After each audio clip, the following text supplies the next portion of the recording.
we are going to discuss about few famous leaders of India.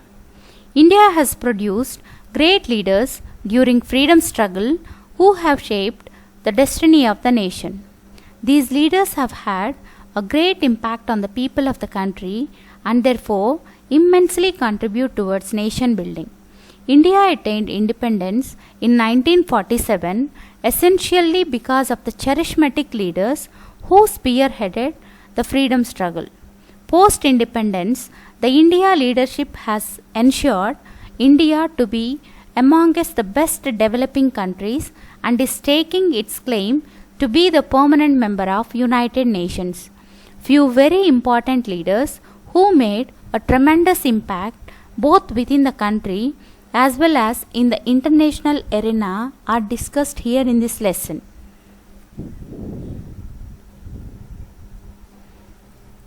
The main objective of this lesson is the impact of national leaders during freedom struggle who have shaped the destiny of the nation.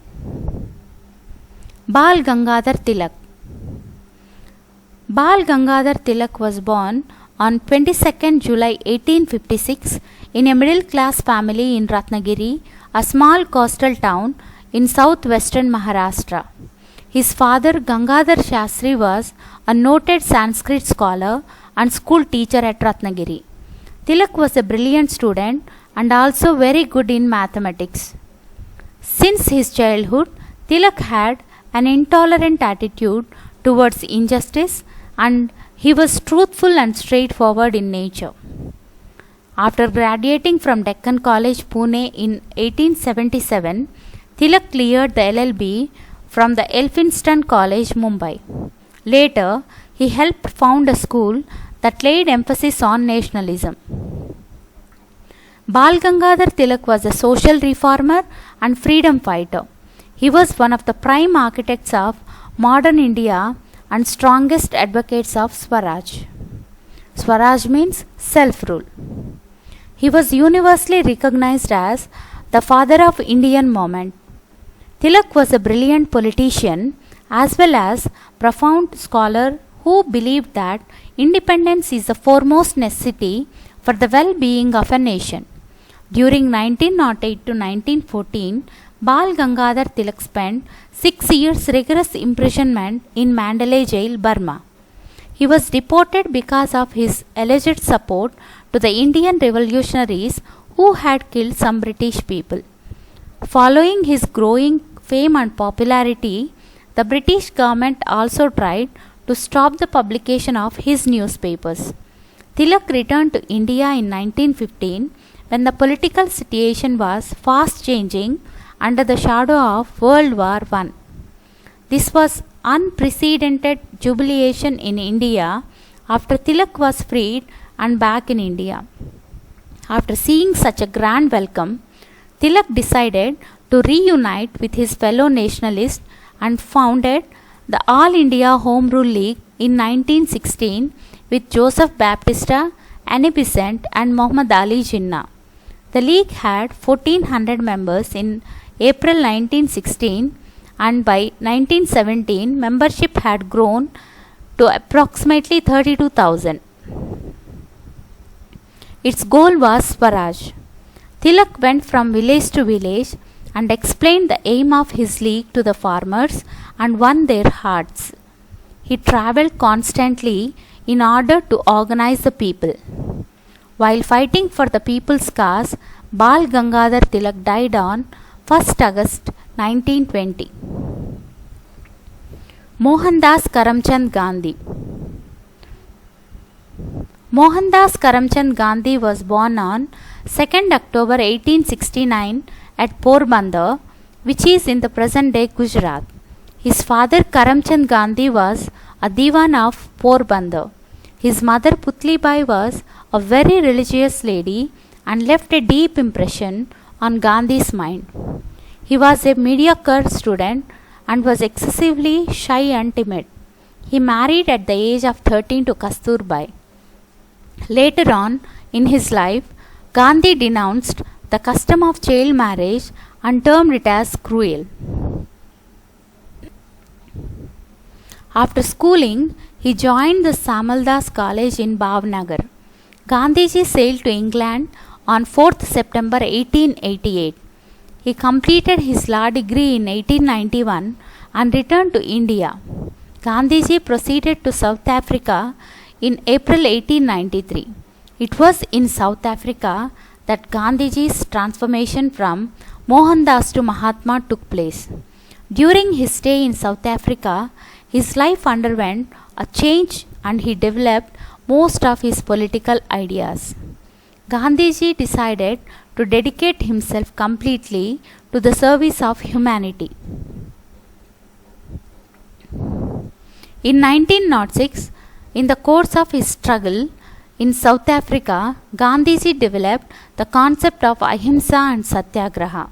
Ahimsa means non-violence and Satyagraha is nothing but holding fast to truth or firmness in a righteous cause.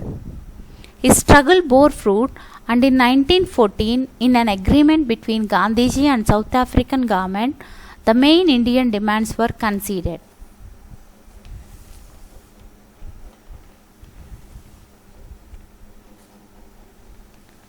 Gandhiji returned to India in 1915 and settled down on the bank of river Sabarmati on the outskirts of Ahmedabad, where he founded an ashram called Satyagraha Ashram. In 1921, he gave the call for non-cooperation movement against the ills of British rule. Gandhiji's call roused the sleeping nation.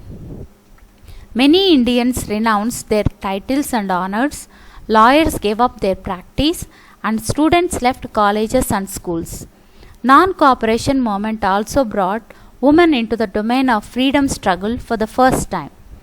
Non-cooperation movement severely jolted the British government, but the movement ended in an anticlimax in February 1922.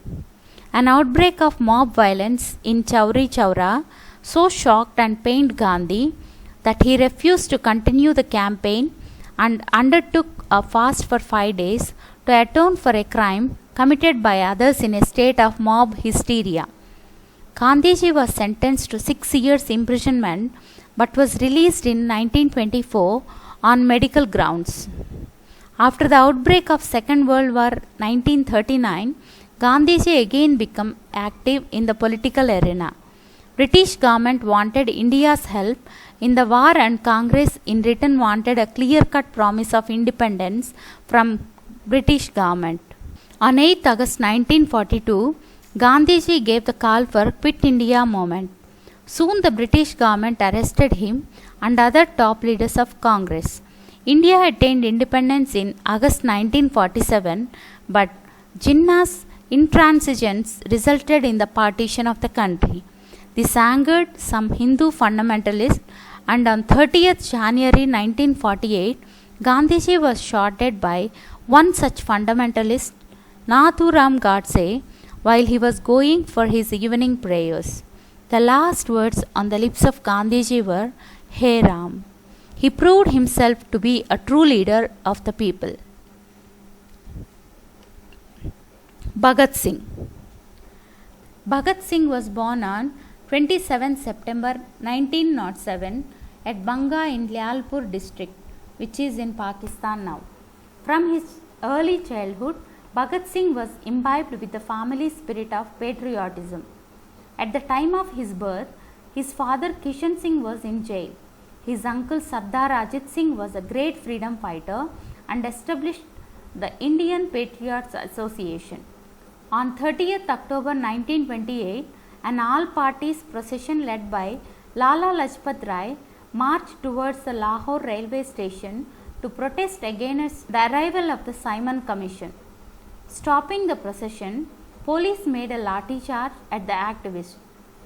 The confrontation left Lala Lajpat Rai with severe injuries and also later led to his death. As revenge to the death of Lala Lajpat Rai, Bhagat Singh and his associates plotted the assassination of Scott, the superintendent of police, believed to have ordered the lathi charge. The revolutionaries, mistaking J.P. Sanders, an assistant superintendent of police, as Scott, killed him instead. Bhagat Singh quickly left Lahore to escape his arrest. To avoid recognition, he shaved his beard and cut his hair, a violation of the sacred tenets of Sikhism.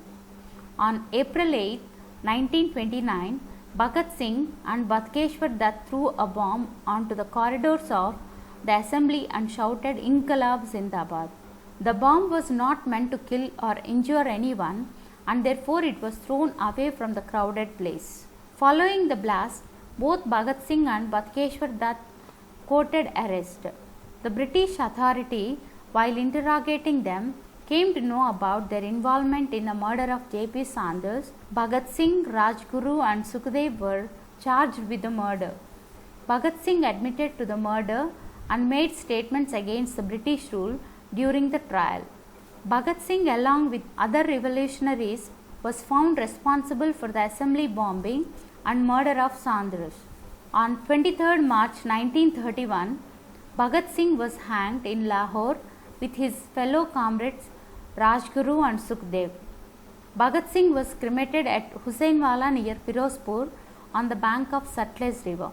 At the end, I would like to conclude that the study of the lives and biography of our national leaders is very important and inspiring for all of us, because we can learn and imbibe some of the leadership qualities of these great leaders.